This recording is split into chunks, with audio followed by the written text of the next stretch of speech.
What was the decision? Answer the question. Oh, right, sorry, sir. He would sign them off at DC in the main. Anything else? Occasionally he would sign them off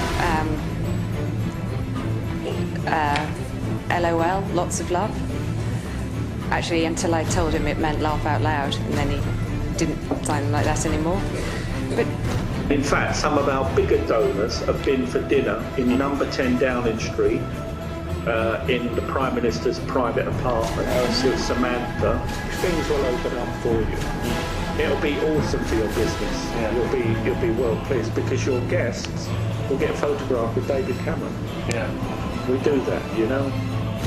Within hours of that being made public, Peter Cruddas had resigned. He said he deeply regretted what he described as his bluster during the conversation, adding, clearly there is no question of donors being able to influence policy or gain undue access to politicians. I think tuition fees are wrong. I think it is wrong to saddle young people with 25,000 quid of debt before they've even taken a first step in adult life. I think it's, our economy has got into trouble because of too much debt for all the wretched bankers in the first place. I believe the public is right behind the approach that we are taking.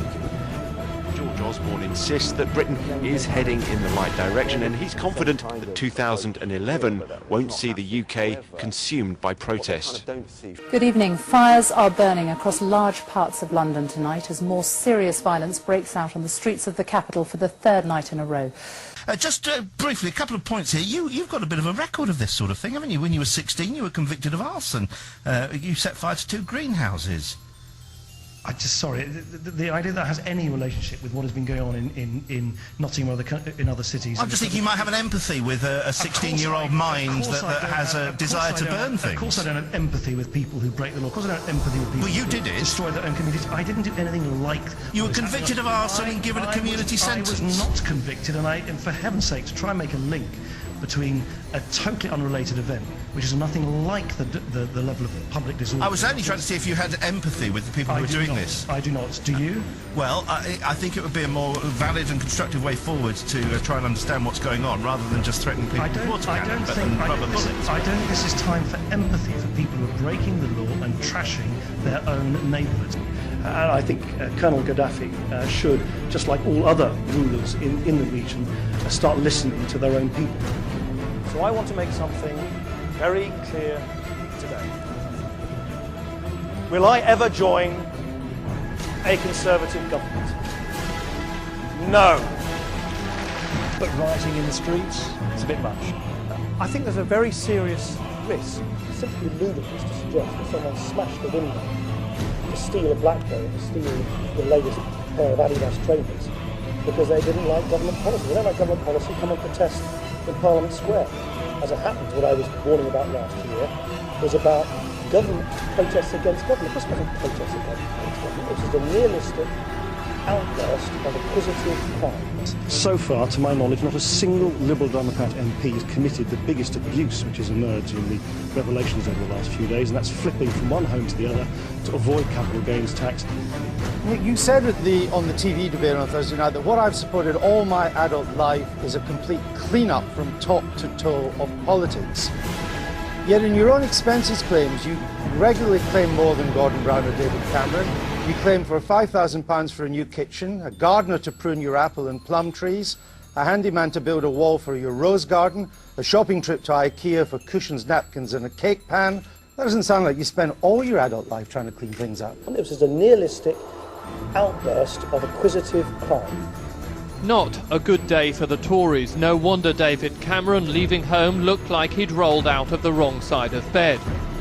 Well, I am angry about what has happened. It is out of order. Some of this is an abuse of taxpayers' money, and I'm going to deal with it. But yes, I was claiming a large amount. There's black ink all over the version of MP's receipts published today. It's all you were ever meant to see.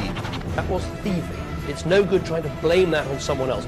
All irresponsibility should be punished. There are MPs in prison, and a damn good thing too, excuse my language. But most of them were allowed to pay back what they had taken wrongly. Those that broke the law are being thrown into jail for what they did.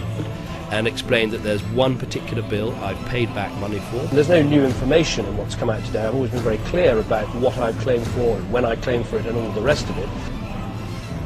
It was essential maintenance on my house. Water was coming through my loft and down the wall of my sitting room. I have to have 2 homes. Consequently, the cleaning and the maintenance and the overkeep and the looking after has to be done by somebody. But yes, I was claiming a large amount. What a lot of self-serving double standards. But yes, I was claiming a large amount. It's the next big scandal waiting to happen. It's an issue that, frankly, crosses party lines and has tainted our politics for too long. It's an issue that exposes the far too cosy relationship between politics, government, business and money. I'm talking about lobbying, and we all know how it works. The lunches, the hospitality, the quiet word in the ear, the ex-ministers and ex-advisors for hire, helping big businesses find the right way to get its way.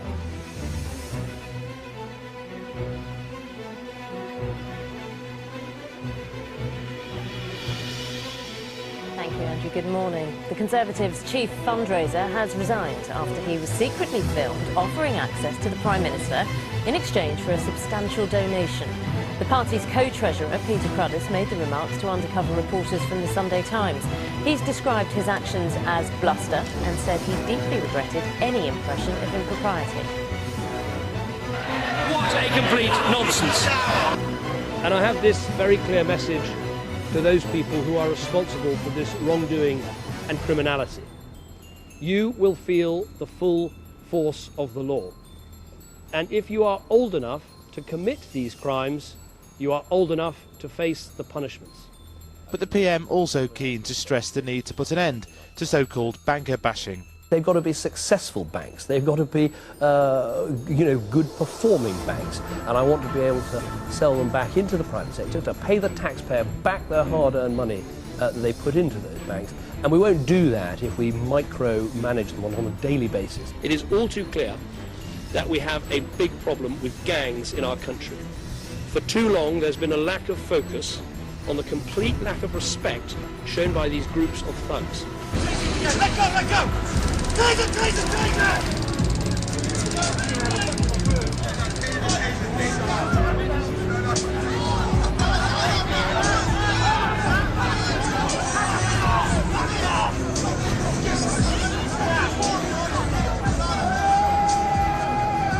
Nice! The Bullingdon Club, I mean, that's a youthful gang, you could almost call it, engages in violent behaviour. We all do stupid things when we're young, and we should learn the lesson. Did you witness stuff as a member of that club that was in it? Did you witness people throwing things through windows, smashing up restaurants? No, I didn't. No, as I said, we all do stupid things when we're young, and I think that's clear. Lack of proper parenting, a lack of proper upbringing, a lack of proper ethics, a lack of proper morals. That is what we need to change.